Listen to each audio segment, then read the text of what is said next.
Presented by signature global, making India affordable. आपके साथ मैं हूं हमेशा की तरह आपका होस्ट विपिन भट्ट, लेकर हाजिर है ये प्रॉपर्टी गुरु का ताज़ा तरीन एपिसोड, जहां पर हम आज ढेर सारी बातें करेंगे रियल एस्टेट सेक्टर के बारे में। ताज़ा हाल उसका जानेंगे, साथ ही आपके सवालों के जवाब भी देंगे। और ये सारी बातचीत करने के लिए आज हमारे साथ एक बार फिर मौजूद हैं आशीष जी। आशीष सर, बहुत स्वागत है आपका। आशीष महाजन साहब, जो कि हर बार हमारे साथ तो जुड़ते हैं, आपके सवालों के जवाब देते हैं और हमें एक इनसाइड स्टोरी भी बताते हैं रियल एस्टेट मार्केट की, कि क्या चल रहा है। तो आशीष जी, आज भी शुरुआत हम उसी से करेंगे। हर हफ्ते हालांकि कहानी उतनी ज़्यादा बदलती नहीं है, लेकिन अब चूंकि हम फेस्टिव सीजन के ऑलमोस्ट मैं कह दूं गणेश चतुर्थी का ये उत्सव है और उसके आसपास आगे हम टिल ईयर एंड फेस्टिविटी देखते रहेंगे। ऐसे में आपको मार्केट कैसा नजर आ रहा है? विपिन जी, जो अपकमिंग क्वार्टर है, जैसे आपने राइटली कहा कि हमारी इकोनॉमी में सबसे बड़ा माना जाता है हर इंडस्ट्री के लिए, और रियल एस्टेट एक ओकेजन, एक ऑस्पिशियस तरीके से ही ट्रीट होती है। तो ये क्वार्टर में हर बिल्डर चाहेगा कि वो नए प्रोजेक्ट्स लाए और ज्यादा से ज्यादा मार्केट में सेल कर पाए, और मोमेंटम उनके साथ है, रियल एस्टेट के साथ में है। इंटरेस्ट रेट्स हाई होने के बावजूद भी हमने देखा है कि ऐसा कोई स्लो डाउन नहीं है, इनफैक्ट तेजी ही है मार्केट में। बहुत ज्यादा investor activity residential real estate में वापस आई है। अभी रिसेंटली G20 कंक्लूड हुआ, तो ये इंडिया के अंदर कंक्लूड हुआ पहली बार। तो इस सब से सेंटिमेंट मार्केट में बहुत अच्छा है। चाइना प्लस वन स्टोरी है, जो फाउंडिंग प्रिंसिपल्स जो है इंडियन इकोनॉमी के, वो इम्प्रूव हो रहे हैं, और वो इम्प्रूव हो रहे हैं तो हर तरह की इन्वेस्टमेंट इंडिया में आ रही है। इन्वेस्टमेंट से ही जॉब क्रिएशन से रियल एस्टेट डिमांड। तो ऑब्वियसली कोविड के 2-3 सालों में हमने ये देखा है कि रियल एस्टेट की जो सप्लाई है और जो उसकी डिमांड है, उनके बीच में संतुलन नहीं रहा। सप्लाई पीछे चल रही है, और एक आज जो प्रोजेक्ट आता है उसको डिलीवर होने में 4 से 5 साल मिनिमम लगते हैं, 7-8 साल भी लगते हैं। तो सप्लाई करेक्ट होते होते अनदर 2-3 साल तो चले ही जाएंगे। उतने में ही ये डिमांड काफी रोबस्ट और स्टेबल है। जी, चलिए बढ़िया है। तो चीज़ें वैसी हैं बदस्तूर जो रियल एस्टेट में है, डिमांड जारी है। सप्लाई साइड पर क्या अपडेट है वो हमें आशीष जी ने बताया, और बहुत एक्साइटिंग भी रहेगा ये पूरा जो फेस्टिव सीजन है, कि यहाँ पर सेल्स कैसे रहते हैं, क्योंकि जो मोमेंटम अभी तक पकड़ा है, क्या मोमेंटम कायम रहते हुए और ऊपर जाता है। इंटरेस्ट रेट के साइड भी कुछ चीज़ें होंगी जिन पर नज़र रहेंगी, लेकिन सब कुछ हमारी नज़रों में रहेगा। हम अपडेट आपको देते रहेंगे, लेकिन अभी फिलहाल सवाल जवाब के सिलसिले की तरफ बढ़ते हैं। मनोज कुमार गोयल हमें कॉल कर रहे हैं इस वक्त, हमारे पहले कॉलर हैं गोरेगांव से, यानी मुंबई से। गोयल साहब, बहुत स्वागत है आपका। क्या सवाल पूछना चाहेंगे आज? मेरे को एक 3 BHK प्रॉपर्टी चाहिए between Kandivali to Andheri east, Andheri. Okay okay sir. मेरा बजट 225-30 का है, तो कोई साल 2 साल में या दिल्ली में कहीं भी कोई प्रॉपर्टी अवेलेबल है? अच्छा, ठीक है जी, बढ़िया बजट है। और आपको अंधेरी से कांदीवली के बीच में ये चाहिए। बोरीवली आपने इंक्लूड नहीं किया इसमें? नहीं, बोरीवली थोड़ा दूर हो जाता है। अच्छा, ठीक है जी। तो आशीष जी, अंधेरी से कांदीवली और एक 3 BHK देख रहे हैं, 2.25 करोड़ का बजट है। तो आई थिंक एक डिसेंट बजट है जिसमें 3 BHK, क्योंकि इन्होंने पूरा जो स्ट्रेच है वो भी लंबा लिया। अंधेरी से कांदीवली तक ये प्रॉपर्टी देख रहे हैं, कहीं भी इनको चलेगी। क्या अच्छे ऑप्शन इनके साथ हो सकते हैं, और 2 साल तक का इंतजार भी कर सकते हैं? जी विपिन जी, मुंबई एक फिनोमिनल चेंजेस आ रहे हैं मुंबई के इंफ्रास्ट्रक्चर में, और स्पेशली रीडेवलपमेंट और स्लम रिहेबिलिटेशन में। कुछ साल पहले मैं मुंबई में रहा करता था, और बहुत सालों रहा वहां पे। तब हम कहते थे कि मुंबई में लैंड की बहुत कमी है, लेकिन लैंड मैन्युफैक्चर हो रही है through higher FSIs and heights of buildings as well as rehabilitation and redevelopment. हर थोड़े दिनों में हम न्यूज पढ़ते हैं कि सर्टेन डेवलपर हैज एक्वायर्ड, कुछ सोसाइटीज एक्वायर करी हैं रीडेवलपमेंट के लिए। तो लैंड एक बसे हुए शहर में इसी तरह से लाई जा सकती है। तो मुंबई में इंफ्रा इम्प्रूवमेंट और इन सब एक्टिविटीज के कारण सप्लाई अच्छी क्रिएट हो रही है। इनफैक्ट कुछ और मार्केट्स हैं जो इससे लैग कर रहे हैं, तो इनको अभी चॉइसेस की ऐसे कमी नहीं दिखेगी। हमने जो देखा कि कुछ प्रोजेक्ट्स हैं शेड ग्रुप के या कल्पत्रु ग्रुप के, जो JVLR, मरोल, इन सब लोकेशंस में अवेलेबल है इनके बजट में। 2 से 3 साल का टाइम फ्रेम है। 25,000 के आसपास कारपेट पे कोटेशन है इस सब। तो इस तरह के कुछ प्रोजेक्ट्स इन्वेस्टिगेट कर सकते हैं। लोकेलिटीज जैसे चकाला, JVLR, थोड़ा सा और अंदर होके, कुछ हाईवे से अंदर होके एरियाज होंगे जो थोड़े चीपर हो सकते हैं। तो इस तरह के ऑप्शंस ये मतलब एक्सप्लोर कर सकते हैं। राइट।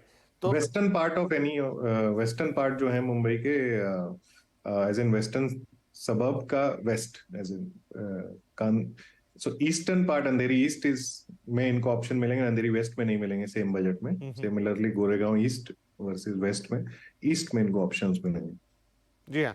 तो और कांदिवली तक अगर आप पहुंचे तो आपको कांदिवली ईस्ट और वेस्ट दोनों में ऑप्शंस मिल जाएंगे। रीसेल भी देख सकते हैं, वैसे डिसेंट सा है आपका अमाउंट, तो आपको एक 3 BHK मिल जाएगा। और बोरीवली आप जाना नहीं चाहते, नहीं तो वहाँ ओबेरॉय स्काई सिटी भी खड़ा हुआ है, वहाँ पर अब कितना अवेलेबल है नहीं है वो आपको देखना पड़ेगा। लेकिन वो कहने के लिए बोरीवली है, लेकिन ऐसा कांदिवली और बोरीवली में उसमें डिस्टेंस नहीं, इट्स बैंग ऑन हाईवे। तो ये बहुत सारे ऑप्शन है, जैसा आशीष जी भी कह रहे हैं, और उन्होंने नाम लिए शेड ग्रुप, कल्पतरु, तमाम चीज़ें हैं। आप एक अच्छा बजट रख रहे हैं तो यहाँ पर आपको 1-2 साल के अंदर, या फिर अगर आप रीसेल में देखें तो बिल्कुल ready to move in type हो जाएगा।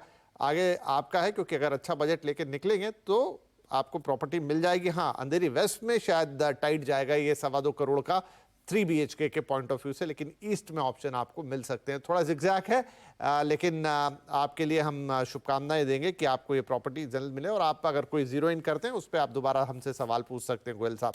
चलिए, तो गोयल साहब के लिए सलाह हो गई। अगले कॉलर है हमारे साथ रंजन सिंह, गुरुग्राम से हमें कॉल कर रहे हैं। रंजन जी, बहुत स्वागत है आपका, बताइए आप क्या पूछेंगे। जी सर, तो मेरा क्वेश्चन ये है कि गुरुग्राम में मैं 2 BHK ready to move option देख रहा हूँ। मेरा बजट अप्रोक्स 1 करोड़ है मंथ ईयर। ठीक है। एंड मेरा प्रेफर्ड लोकेशन जो है वो द्वारका एक्सप्रेसवे और गुरुग्राम सेक्टर 86 और नियर बाई एरियाज हैं।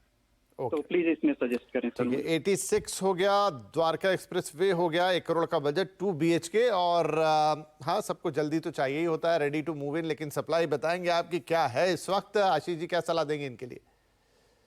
विपिन जी, थोड़ा अनफॉर्चुनेट है गुड़गांव में 1 CR के बजट में इन सब एरियाज में कुछ भी अवेलेबिलिटी नहीं है। फिर भी मतलब जैसे शाहपुर जी ग्रुप का एक प्रोजेक्ट है जॉयविले, वहां पे एक कॉम्पैक्ट 2 बेडरूम मिल सकता है, पर डेवलपर्स के पास इस समय ऐसी कोई अवेलेबिलिटी होगी नहीं, इनको रीसेल मार्केट में देखना पड़ेगा।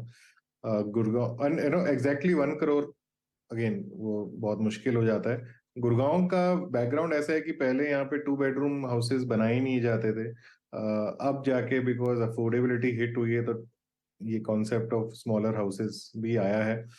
अदरवाइज जो अगर ये रेडी टू मूव नहीं देख रहे हैं और इन सब लोकेशन में देख रहे हैं, तो जो गुड़गांव की अफोर्डेबल हाउसिंग पॉलिसी आती है उसके अंदर इनको ready to move in apartments मिल सकते हैं, जो गवर्नमेंट लॉट्स में 25 से 30 लाख के बीच में प्राइस किए जा रहे हैं। लेकिन कुछ जो रेडी सोसाइटीज हो गई, इनकी डिमांड बहुत स्ट्रांग है, वो 50-55 लाख तक भी आज की डेट में अवेलेबल है। और हमने ये देखा है कि अफोर्डेबल के हिसाब से इनकी रिहाइश वगैरह डेवलपमेंट काफी अच्छी हुई है। अदरवाइज कुछ signature global is leading brand in affordable housing, तो उनके थ्रू कुछ प्रोजेक्ट्स देखा जा सकता है। पर 1 करोड़ का बजट गुड़गांव में काफी मुश्किल हो गया आज की डेट में कुछ भी मिलना। अदरवाइज सोहना रोड, मतलब उसमें सोहना तक जाना पड़ता है, जिसकी कनेक्टिविटी काफी अच्छी हो गई है। वहां पर एल्डेको ग्रुप का प्रोजेक्ट है, उधर इनको रीसेल में कुछ मिल सकता है।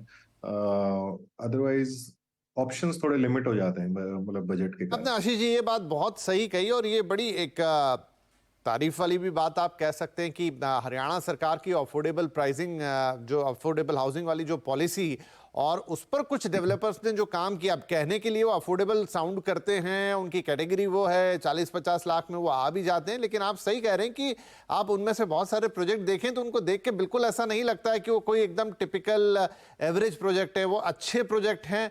बल्कि मैं तो कहूंगा कि शायद हो सकता है किसी की रिक्वायरमेंट मीट हो जाए तो उसका आधा पैसा बच जाए। मान लीजिए कि अगर रंजन साहब ही वहां पर कुछ पसंद कर ले, 1 करोड़ रख के बैठे और 50 लाख में इनको घर मिल जाएगा और दे आर गुड। तो विपिन जी, ये पॉलिसी ऐसे स्टार्ट करी गई थी कि गवर्नमेंट ने डेवलपर्स को टैक्स कंसेशंस एक्सेट्रा दिए, तो डेवलपर सेम लोकेलिटी, सेम अच्छे सेक्टर के अंदर उस प्रोजेक्ट को अपने आप को अप्रूव करवाता था अफोर्डेबल हाउसिंग के अंदर, और अपने बेनिफिट्स लेके वो डेवलपमेंट करे। तो सिग्नेचर ग्रुप तो पूरा आप एक तरह से बोल सकते हो कि बना ही उसका बेस ही है। पॉलिसी है, आप बिल्कुल। वो लग्जरियस हाउसिंग की तरफ भी आ रहे हैं। ऐसे ही वहां पे सन सिटी ग्रुप है, उन्होंने ऐसे कुछ प्रोजेक्ट्स डेवलप नहीं किए, और बहुत सारे हैं। मतलब अब अनफॉर्चुनेटली एक ऐसी सिचुएशन आ गई है कि अफोर्डेबल हाउसिंग की सप्लाई बहुत ज्यादा क्रिएट हुई है गुड़गांव के अंदर। लेकिन जो हमने देखा है कि बहुत लोगों की जो बाइंग पावर है वो 50 लाख रुपए की है। भाई, इंडिया में जो पर कैपिटा इनकम है वो भी अभी राइजिंग है, पर अभी बहुत नीचे है। तो अगर किसी को 50-60 लाख का घर चाहिए मुंबई गुड़गांव वगैरह में, बहुत लिमिटेड ऑप्शंस रह जाते हैं। लेकिन एस्पिरेशन सबकी ज्यादा है। राइट। तो आप इन सोसाइटीज में जाएंगे, आपको दिखेंगी कि गाड़ियां जो वहां पे खड़ी है ना, वो 10-12-15 लाख की गाड़ियां खड़ी हैं। तो क्योंकि मैं गाड़ी अच्छी चलाना चाहता हूँ, लेकिन मेरे पास 2 करोड़ का बजट नहीं है, तो मैं कहाँ जाऊंगा? मैं गुड़गांव के एक अफोर्डेबल हाउसिंग प्रोजेक्ट, वो सिर्फ नेम वैसे है। बिल्कुल, गुड़गांव पे और भी बातचीत करने का मन है। मसलन गुड़गांव ही वो जगह है जहां पर जो प्राइस राइज है वो सबसे ज्यादा हुआ है। क्यों आखिरकार गुड़गांव की प्रॉपर्टी में इतनी आग लग गई अचानक से? लेकिन अब उसके लिए एक अलग से पूरा एपिसोड चाहिएगा, किसी दिन बात करेंगे डिटेल में। लेकिन यहाँ हमारे लिए वक्त हो गया एक छोटे से ब्रेक का। ब्रेक के बाद कुछ और सवाल हमें लेने, इसलिए ऐसे गए और फटाफट वापस आए।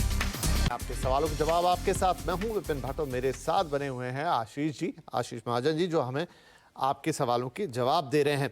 राइट, तो अब एक मेल है हमारे पास बलविंदर सिंह साहब का, पंजाब से आपने भेजा है, और आप पूछना चाहते हैं कि हीरो होम सेक्टर 88 मोहाली, और ये 3 BHK है, प्राइस है 85 लाख, पोजीशन इन्हें अक्टूबर 2025 में मिलेगा। अब कैसा है लॉन्ग टर्म में इस प्रोजेक्ट के बारे में व्यू? और अच्छा, इन्होंने ऑलरेडी ले रखा है, पोजीशन इनको 2025 में मिलने वाला है। अब वो ये भी पूछ रहे हैं साथ में आशीष जी कि इसको रखें, बेच दें, आगे क्या इसका होगा, कैसा फ्यूचर है? जी विपिन जी, बेचने का सवाल तब आता है जब हमारे को उस पैसे के यूज का समझ आए कि क्या हम उसको निकाल कर उसे कहीं रियल एस्टेट में या किसी और यूज में डालना चाहेंगे। अदरवाइज मोहाली जैसे चंडीगढ़ एक बहुत लैंडलॉक्ड सिटी है, उधर हाई राइज कंस्ट्रक्शन नहीं हो सकते। तो ये जो उसके आसपास के एरियाज हैं, पंचकुला, जीरकपुर, मोहाली, यही है जो यहाँ पे एक मॉडर्न कंस्ट्रक्शन, एक हाई राइज कंस्ट्रक्शन आज की डेट में होती है। पंजाब और हरियाणा की सबसे वेल्दी सिटी माना जाता है चंडीगढ़ को। तो वहाँ पे बहुत सारे लोग इन्वेस्ट करते हैं अपने लिए, अपने पेरेंट्स के लिए, फ्यूचर प्रोस्पेक्ट्स के लिए। इनफैक्ट सिटी जो स्टेट्स हैं, जम्मू कश्मीर, हिमाचल एक्सेट्रा, वहाँ के लोग भी चंडीगढ़ आके सेटल होना चाहते हैं।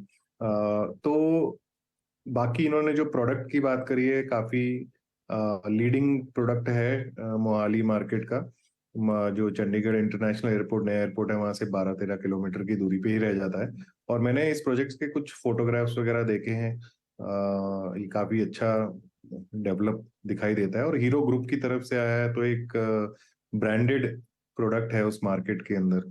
सो जैसे मैंने कहा कि रिटेन किया जा सकता है, इस प्रोडक्ट की डिमांड है। बाकी अगर ये बेच के उसे कहीं और इन्वेस्ट करना चाहते हैं, जहाँ अगर ये किसी फास्टर ग्रोइंग मार्केट जैसे कि दिल्ली NCR या इधर कहीं लेके आए, तो मीनिंगफुल हो सकता है। अदरवाइज अगर इन्होंने कुछ और सोच के रखा है उसका यूज, तो उसमें यूज किया जा सकता है पैसा। राइट, थोड़ा ट्रिकी है, डिपेंड करेगा कि आपका बलविंदर साहब क्या उसका आपने यूजेज सोचा है पैसों का। लेकिन बाकी चीज़ें अच्छी हैं, रख सकते हैं तो रखें, आगे निकलना चाहते हैं तो फिर स्पेसिफिक आप थोड़ा अपना थॉट लें कि मुझे करना क्या है। और सही सलाह है आशीष जी की तरफ से कि आपको पता होना चाहिए कि अगर आप इससे निकलेंगे तो उस पैसे का क्या करेंगे। तो चलिए आप पे ही छोड़ते हैं, लेकिन ओवरऑल लोकेशन अच्छी है, आपका प्रोजेक्ट अच्छा है, अगर आप इसमें बने भी रहें तो भी बढ़िया है। चलिए, इसी के साथ वक्त हो गया है कि अब हम इजाज़त लें। और भी सवाल बच जाते हैं, लेकिन अगले शो में डेफिनेटली उनको ले लेंगे।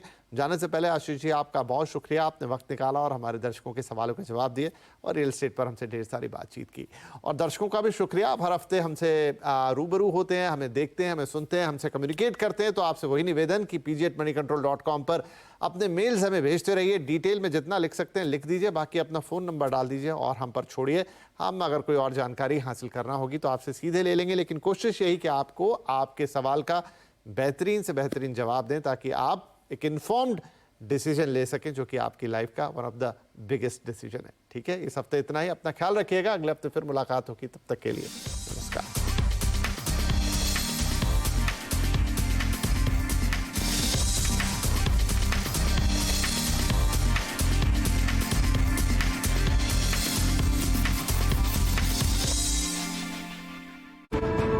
जी आशीष महाजन जी, जो हमें आपके सवालों के जवाब दे रहे हैं। राइट, तो अब एक मेल है हमारे पास बलविंदर सिंह साहब का, पंजाब से आपने भेजा है और आप पूछना चाहते हैं कि हीरो होम सेक्टर 88 मोहाली, और ये 3 BHK है, प्राइस है 85 लाख, पोजीशन इन्हें अक्टूबर 2025 में मिलेगा। अब कैसा है लॉन्ग टर्म में इस प्रोजेक्ट के बारे में व्यू, और अच्छा इन्होंने ऑलरेडी ले रखा है, पोजीशन इनको 2025 में मिलने वाला है।